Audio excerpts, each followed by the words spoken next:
But the book that I thought that I was going to write is completely different than the one I ended up writing. So it was, something I just felt I needed to do. And you were the woman that sort of, your interview with Mattia really, really spoke to me. And I can't explain, but I know you understand. I remember in your workshop you talked about things being woo-woo.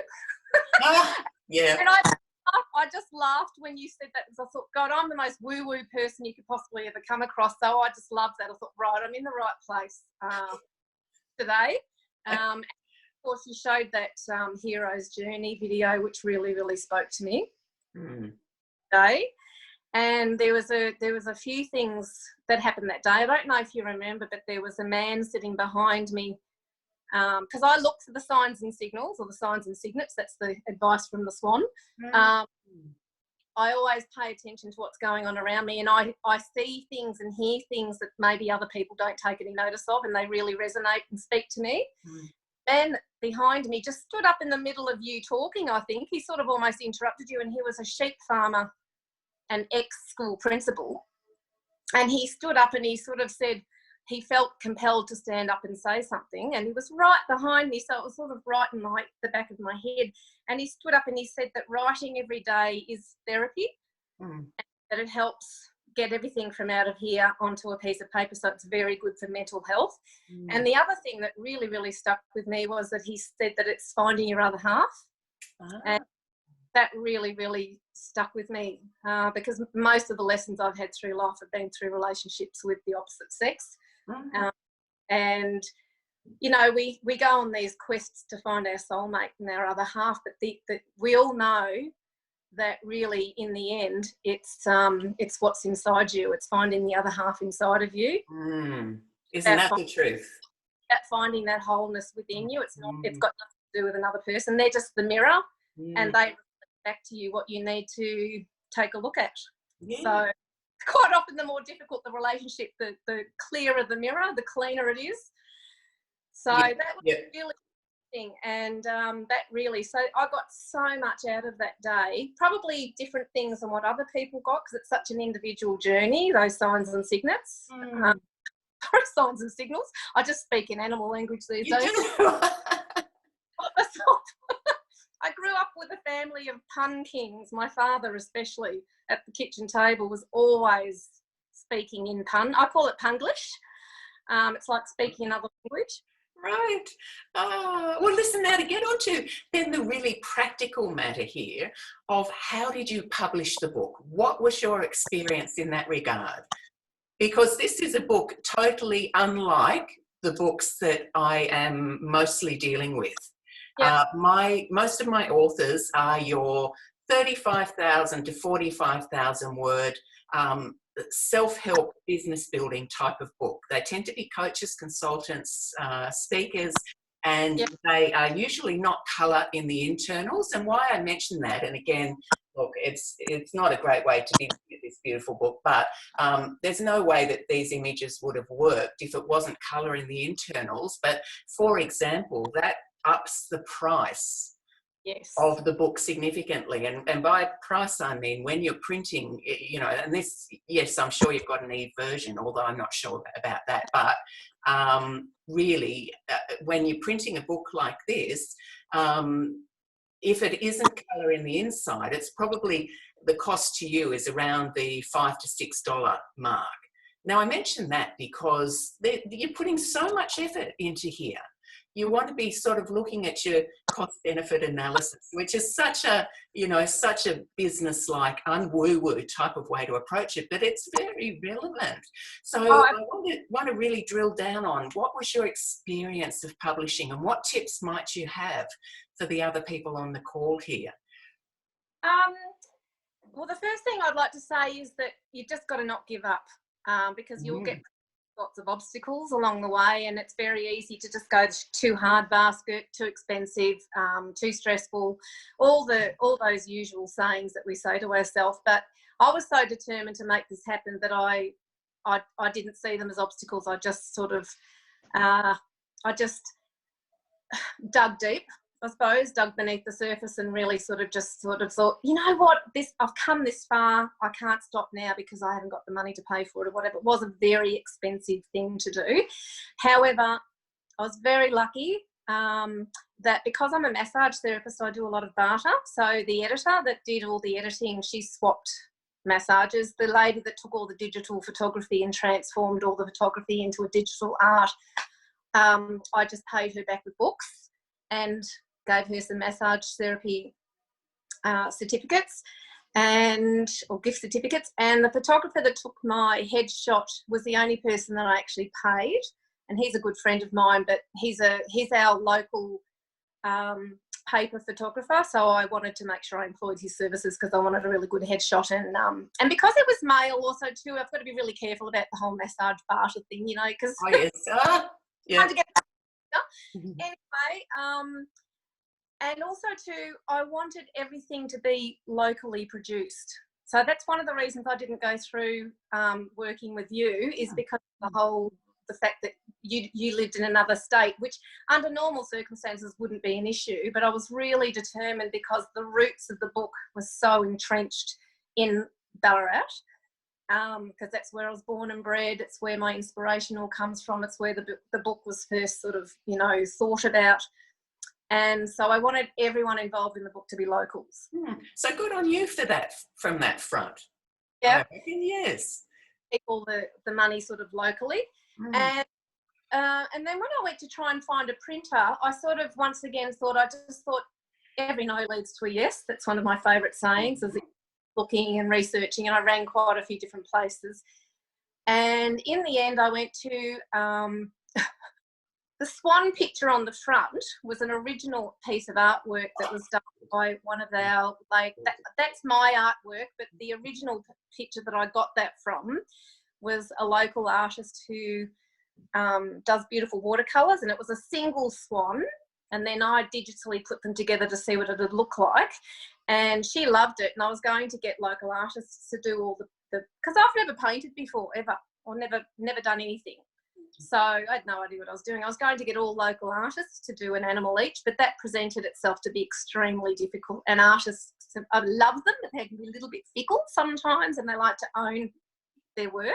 And for me to pay them and then own the work to be able to do whatever I want with it was going to be about $500 per picture. Oh, I see, yeah. So that's really expensive. I thought, okay, that's work. I had no intention of doing the artwork myself. Anyway, that was just, I just sat down one day and just went, okay, Georgina, you just got to do this. Doesn't matter what it looks like. You've got to let go of perfection, as the cat. Yes, you do indeed. Yeah. And brains, as the horse likes to tell us. It's like, let go of control, let go of attachment, and just get on with it. Judging yourself, and then no one else will judge you.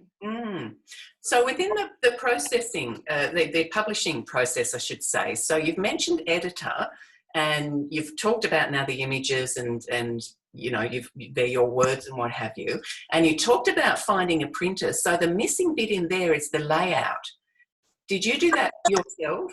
No, the editor did that for me. She had studied publishing at uni, and she offered to do it for me because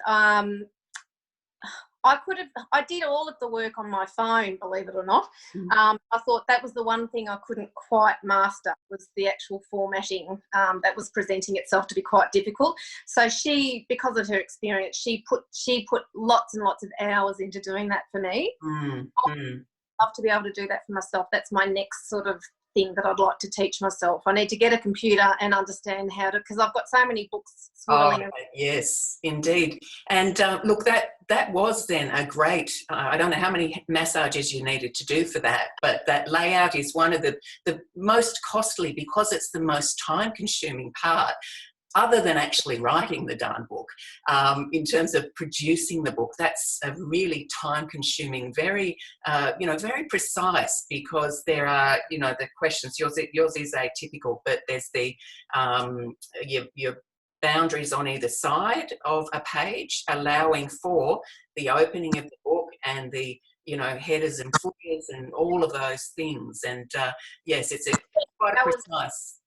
But what I will say in these present times that we're in at the moment, where perhaps it's, and I'm talking to people at the moment who have said to me before, oh, look, I'm just too busy to do it. Well, now they're not too busy to do it, but they don't have the kind of cash flow that they used to have, in which case the easiest way to get a book published is to, in a sense, hand it over to somebody else. I have my own little publishing wing called the Power Writers Publishing Group.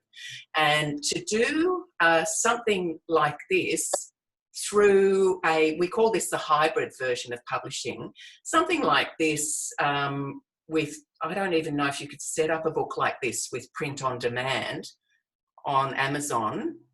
I don't know. Well, possibly not, but let's say the 35, 40,000 black and white internals book that I usually work with is about a $3,000 investment to essentially have somebody else project manage it for you. And I'm not that person. I have the guy who's been in publishing for yonks, who has all of his own people who do the editing, they do the layout, they do the fiddly, your ISBN numbers, your barcodes, your CTP registrations, your covers and what have you. But what I did want to say in the context of talking to people now who are, have tuned in, who are looking to write their books and then ultimately publish them, there is a much cheaper option than the hybrid version. So am I trying to deflect business from my own area? Well, yes, if it means that you can afford to get your book published. Mm. If you put in all the work and you've written the darn thing, I do not want people not to be able to afford to publish it. Now, there's a service called Ingram Spark. And I'll send you, everybody on this call, you'll get an email from me afterwards with all of these resources that I mentioned. But through Ingram Spark, and you'd like to know this too, I think, Georgina, they have a lot of free videos about how to do your layout and how do you do this and how do you do that and what have you. So that I've had two of my authors self-publish. Literally, they've done that bit of project management themselves, and it's taken them a lot of time, and they've exhausted because they've grown so many brain cells in the process and probably kicked a few doors in the process as well. But they've managed to get their books out there in the $400 region. Yep. So it is something I just want people to know that you can do that. That's an option as well.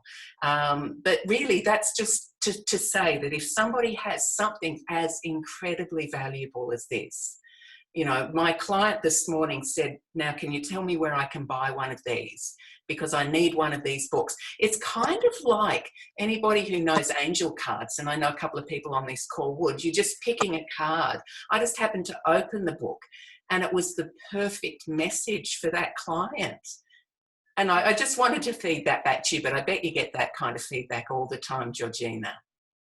It's interesting that you should say that, because when I first decided to do this book, I wanted it to be exactly that. I wanted it to be a book that would sit on your coffee table, that you would open like a deck of cards, as in cards or angel cards. And I've got like quite a few of those packs, but so that was sort of inspired me, that they would just pick it up and read it, and they would get something out of it that day. And actually, a friend of mine who does sound drumming meditations has actually converted. I've sent her all the print work and let her do it. And she's turned them all into a deck of cards with the book. That's fantastic.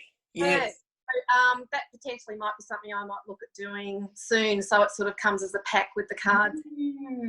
Yes. Pull it out, and then you can read what it means in the book. I haven't quite got to that stage yet, because as you can imagine, it is very expensive printing. And much as I would love to say to everyone out there, self-publishing is a great way to go, but boy, it is an expensive process, because if I had to pay for everything I went through, each one of those books would be worth about $150. Yes. I mean, yeah. $55 now, and that was the cheapest I could keep. That cost, I think, $24.95 per book. It was a $6,500 investment. And that, as I said earlier, with colour internals, and especially beautiful, you haven't skimped on quality here. You know, you will see some internals maybe colour, but they won't be that's premium colour that you've got. and you've got premium quality paper as well. So there are a whole lot of decision points in the publishing process too, as you've been there and done that. But yeah, look, I mean, just fabulous. Now, I want to ask you, how do you use the book? What is the, when I ask people why do they want to write the book, they always tell me the reason that, you know, from the point of view of everybody is in service. I have the blessing of just attracting people who are in service. They know there's a calling of sorts, that they have to help the people that their book is written for. They come with that idea.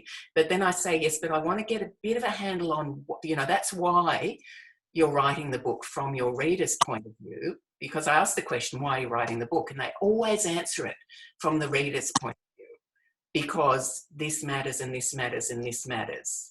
Well, that's what matters to the reader, but what is it that matters to you beyond the legacy that you're leaving? And, you know, and so what's in it for you? Is it sales? I mean, you're not making money through this. So what is it doing for you? Oh gosh, there's quite a few answers to that, but the journey for me over the last 20 years has been to give myself oxygen first. That was the message I got from being a flight attendant, is that if you don't give yourself oxygen first, the person next to you, which is potentially anyone, but if it's a child or whatever, you cannot look after them if you're collapsed in the aisle. That's a really good metaphor for life. So the giving myself oxygen first translates to me choosing myself above all else. Freedom is my absolute, it has to be my state of being. Every single thing I do, it has to be so that my wings don't get clipped. Because when I had children, my wings were clipped and I went into an absolute state of depression for about 10 years, circumstantial depression, which hit the bottom of the barrel, which then allowed me to climb my way back out. And that's the struggle within the cocoon, Jane, you know, the butterfly in the stage. And the struggle is what gives your wings the strength to fly away. Without it, I dies, because it's never gained the strength, and then it just goes all floppy and falls off and just can't go on to its next cycle. So that's repeated right through life. That was my nickname as a child, Butterfly. And I think that it's just ingrained. Freedom is just an inside job, apply within. So to answer your question, I did it entirely for myself. Okay. Well, I love that. I love that. Of getting everything that's been swirling around in my brain and my very being for my entire life. Like, I would have conversations with myself years and go, God, I need to write this stuff down. And then before I knew it would disappear. So doing the daily posts on LinkedIn would get it out of my brain, because my inspiration comes to me daily. It's not planned. It's all flying by the seat of my pants. Most of my posts, I'll just go bang and get them out, because that's what inspires me on that day. There's very few things I do that I plan the next day. I very much work in the moment. Okay, that's how I'm feeling. This has inspired me. That's inspired me. And the book then, of course, came from that, getting everything that's been in my brain onto a post and then converting that into a paper form. A lot of people said to me, why don't you do an ebook? But I mean, me personally, I love a tangible product that you can hold on to. And for the reason that I said before about having the book in front of you, being able to open it up, keep it forever. And I wanted it to feel beautiful, to smell beautiful, to touch, to invoke every sense. Yes. And to really connect you to that sixth sense, which is the woo-woo stuff, to make you feel very connected to yourself. So back to yourself. Everything always comes back to yourself. It's that inner journey and scratching beneath the surface. And really, I wanted the book to, and what you just said is so lovely. And Paris Cutler, who's also a wonderful connection on LinkedIn, said it's like a storybook for adults. That that makes a lot of sense. That's lovely. Yeah, which I also thought was a really lovely compliment. I like that myself, and so that's what I wanted. And so therefore, really, I mean, it's been an absolute bonus that people love it and have paid money for it, which just pay all the time, because I sold about 200 on LinkedIn just alone. That it gives you that, just that, okay, well, what I've been swirling around in my head for all this time has actually got value. I mean, I knew that anyway, but then to get that feedback from people. So, and my hashtag on LinkedIn is empower the woman, change the world. So you have to start with yourself. Yeah. Be the change of the world, you know. Mm-hmm. Likes to say. So it all begins with you. So it's very easy to say that you're doing it to help other people and do it for everyone else, but really it has to start with you. Give yourself oxygen first. Write the book for yourself. Okay, lovely. Pull in. Yeah, lovely. Bring in. That's the same as a relationship. Be whole, find your other half, write your book, write your own script. Find that inner authority, Jane. Author yes. is in inner authority. I remember saying that in your workshop, actually. Yes. I come out with these random statements every now and then. No, you're wise. And look, I know that it's true that on one level, people come to me because they want to write a book. But actually, what they want is to step into the powerful place where they're able to share their message. Yes. Where they are able to lead in the way that they've been put on this earth to do. And the clarity that they get in the process of writing the book is one of the gifts in terms of stepping up and being ready to do that and be seen and be heard. But what I want to do actually is contrast your book with my own book. And this one is my third book. It's called Mindset for Authors: How to Overcome Perfectionism, Procrastination and Self-Doubt. Now, my book is different to yours. It's my third book. So the first book that I wrote was called Thrive in Midlife. And that took me 5 years to write. I invested over $30,000 in various writing programs and retreats and what have you. And then when a crisis happened in my own life, and this is where I go into talking about the hero's journey, but I won't do that today because I don't think it's the right thing for us to use our time on. And I can send everyone a video of me talking about the hero's journey of writing my first book. But the point is, the fact that it took me 5 years to write the first book and all of that money because I was trying to outrun who I was. I was suffering from imposter syndrome, certainly all of these things I talk about, perfectionism, procrastination and self-doubt. Why I wrote this book is so that nobody else has to be derailed by a mindset that's playing interference on themselves for 5 years or 10 years or possibly forever. All of the books that don't get written are the ones that really break my heart. So I wrote this book, and it is essentially, yes, I'm writing from a place of purpose, because if one person is the only person who gains value from this book and manages to get a book written, then that is a great investment in my time. However, meanwhile, we know that, I know that because the statistic is out there that at any given time, about 80% of people will say, yes, I'd love to write a book one day. And much less than 1% of that group ever actually do. So I've written this book to help some people to get over the line. And I have a very clear call to action in this book. And it's in the conclusion. So that this, and I will say, this is essentially my business card. This is, and everybody on this call, and I know somebody, possibly Virginia, you might be receiving about your third copy of this book, because every time somebody invests time in me by coming along to one of these events, certainly coming along to my real live events when I'm running them, anyone who invests that kind of time, I want to reward with this book and with the creativity priming meditation that comes along with it. But strategically, this book works for me because let's say if I've got that group of less than 1% of the 80% who want to write a book, well, of the people who can get enough out of the book is probably a tiny, tiny portion out of that less than 1%. So I specifically leave people with a message, and I want to just read you the conclusion of the book, and it's very strategic. I'm a business person, and for me, the oxygen mask, and it took me a long time to realize this, because I was almost paying people to work with me back in the day.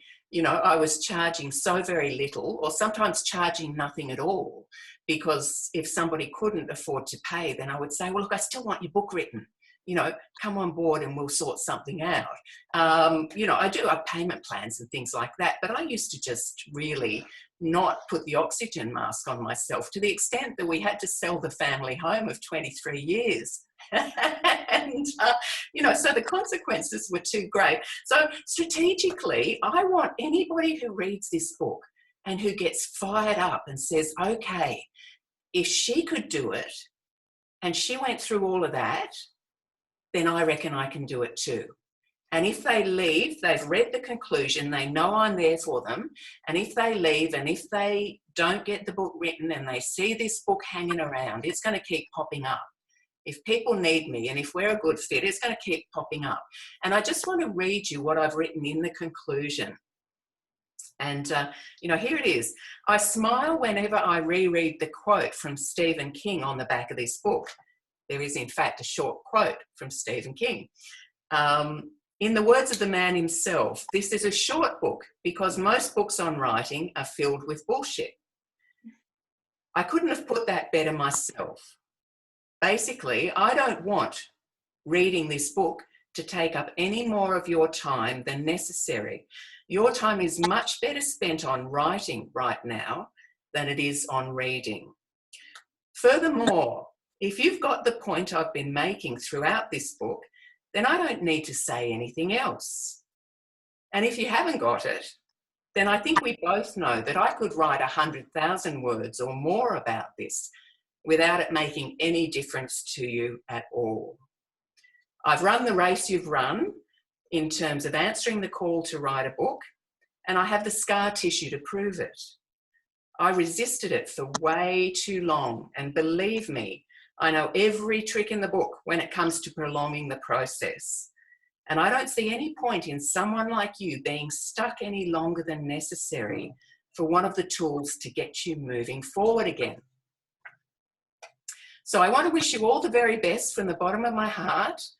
And if you haven't already done so, I want you to download the creativity priming meditation that I created to help people just like you to realize their dreams.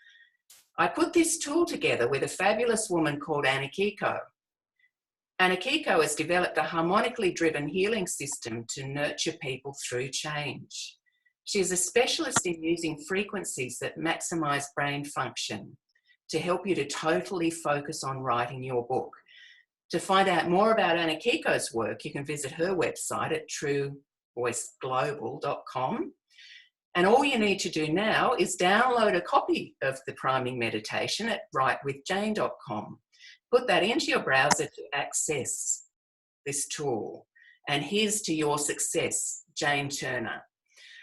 So I'm giving people every opportunity to be okay about the fact that even though they've read this book, even though it's all about how to overcome perfectionism, procrastination, and self-doubt, they're still allowed to experience those things because they're human.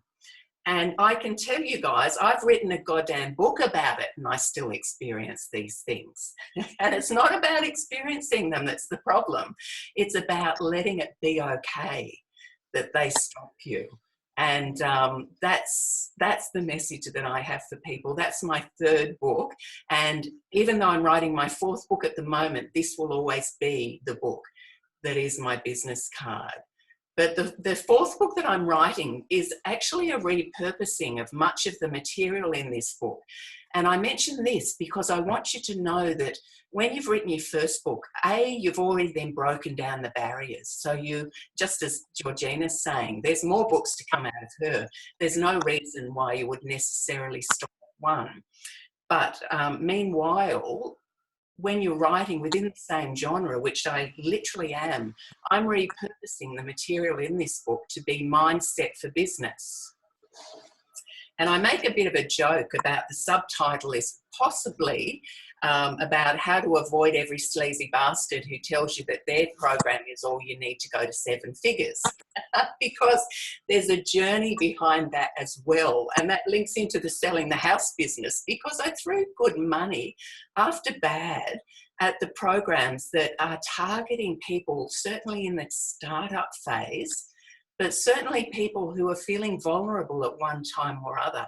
And especially now, I know that people are feeling more vulnerable than ever. And I'm really now rushing to get Mindset for Business out. And I probably won't have that subtitle because it's kind of inappropriate in its own way. But it resonates with me. It keeps me fired up. That's where I keep getting the energy from, because I know that I went through the struggles to write my first book, because I had to learn what I needed to know to help other people avoid those struggles. And ditto, I went through the struggles with building my business because I had to learn what I needed to help other people to avoid those struggles, because people who connect with me specifically because those particular struggles aren't their journey. So not everybody connects with me. Other people are having a journey, perhaps around not being able to get their book written, but their journey it's not my right to stop their journey from happening. People will find me if they're in the right place to find me. And that's really, for me, to contrast a little bit with Georgina, because Georgina does so many other things, and her presence on social media is tantamount enough to the fact that she's connecting with people all the time in that way. For me, my book, this is the vehicle for me to build trust, to build a bridge between me and my potential client. And all of that is in the way of just giving you all a sense of how very important it is to understand your why, and to understand both parts of it. It's the why the reader should invest time in reading your book, and it's the why should you invest time in writing the book. And it's not only the altruistic aspect of that. It's not only, from my point of view, this book is not only about helping people overcome the kind of barriers that they don't need to experience, but it's also about me being able to sustain a business. I've now got the best business card you can possibly ever come across. And this book, it's as I say, it's building the bridge between me and my clients. I can relax to an extent. I can know now that it's not for me to struggle in this particular space. We all have our struggles. Life is about that, and evolving through them is what it's all about. But I'd have to go into the hero's journey to explain any of that anymore. But as I say, you'll get a link to a whole lot of resources to get in touch with Georgina. And I seriously want you to watch Georgina on Facebook or LinkedIn, because if you ever need a light spot in a dark day, you'll find one there. But I also leave you linked to a video on the hero's journey, because it is the ultimate storytelling tool. And you'll get Mindset for Authors. And as I say, Virginia, you'll get your about third time for that, but that's all good. You'll get the creativity priming meditation, and you'll know where to find me if you need me, basically. But should we open up for questions just in the last sort of 10 minutes or so, Georgina? Yep. You'll be right for questions. Let's do it now. What I've got to do is unmute everybody. That's it now. So I think it's unmuted everybody.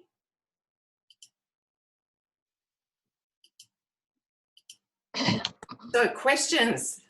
Hit us with a question, anybody.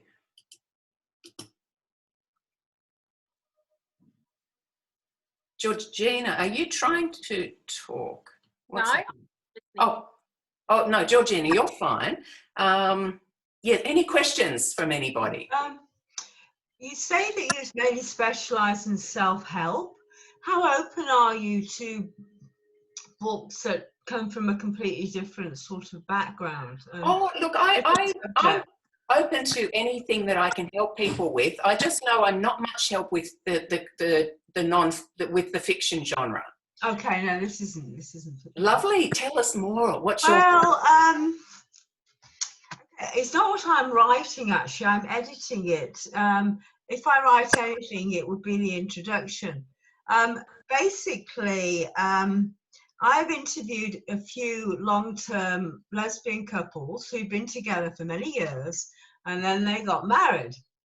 Now, unfortunately, with various things, an illness, and now the virus and so on, I'm delaying it possibly too long, but I still think it's relevant because obviously the whole wedding industry was hit and it will be continually hit.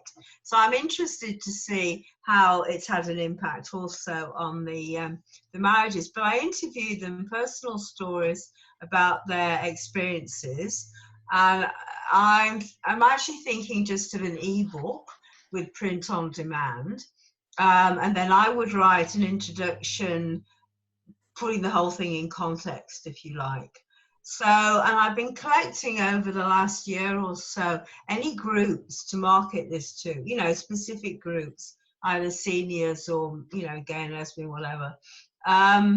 So I'm not particularly good at promoting myself and promoting yes. the work that I work on. And I realize this is a very niche area in a niche area, and that would be either its, I think in a way that's its strength, and I think any publicity would have to play on that.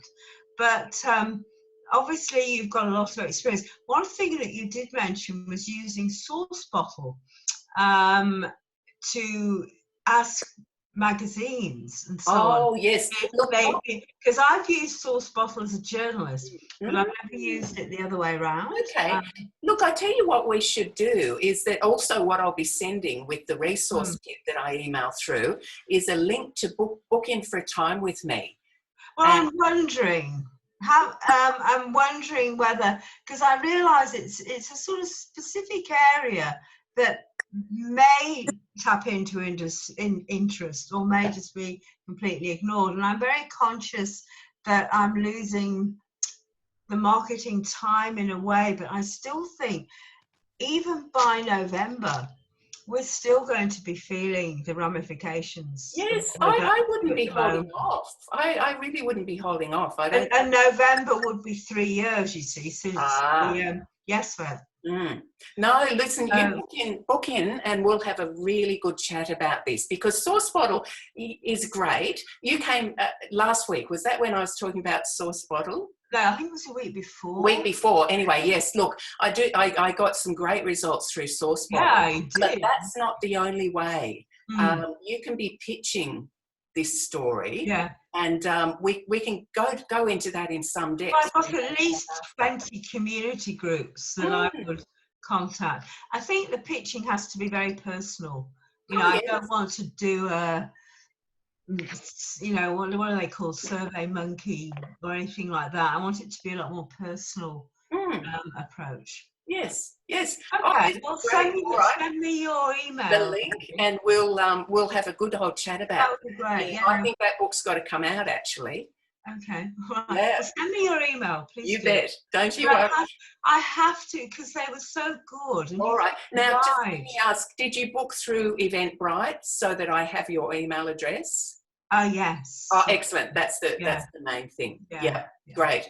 Okay, lovely. Thank you so much. Thank you. Thank you for that. We'll take this further. Okay. Just want to come out. Anybody else? Yes. Yeah, Will. Okay. Thank you, Georgina, for your chat. I mean, it's with Jane. It's interesting. I mean, I first published in 2018 after about 6 years of getting to that point. But as I've been sent my my lesson, or I accepted another lesson about working with writers who procrastinate. So I facilitate a writers group, and it's really, really interesting. The excuses that people come up with for not actually even turning up, or just going silent. And I listening to Georgina and Jane talking, I just felt this, for want of a better word, anger welling up inside of me. Because, I mean, I get paid to facilitate the group, but it's not about the paying. It's about the missed opportunities and the fear. So I'm having a think about, Jane, whether I sort of redirect these guys to you, to these sort of author conversations as a starting point. Why don't you? Because it's a little bit inspiring, I think. Every time I hear people like Georgina, I feel inspired. I do. I mean, I connect with what she was talking about, and I'd love to get her book. But I guess when I'm actually with other writers, it's like it's right in my face what they're not, and I remember. And I think you're absolutely right when you say it never leaves you. I speak for myself. It's always there. It's always, is there a real need for this? Oh, I don't know. Oh, let me just go and do some washing or something. Or I'll give it 2 hours today, and then it turns out, it's a week's gone by. So yeah, I guess I'm looking for a way out as somebody that is now in a position of influence. Yes. I'm looking for a constructive way out to support those writers in that writing group, rather than me then projecting and actually further deepening the problem. So how it can work for me, but also how I can really get it working. It's about 4 of them. Okay. They're a lovely bunch of people, but they've just disappeared. Oh, okay.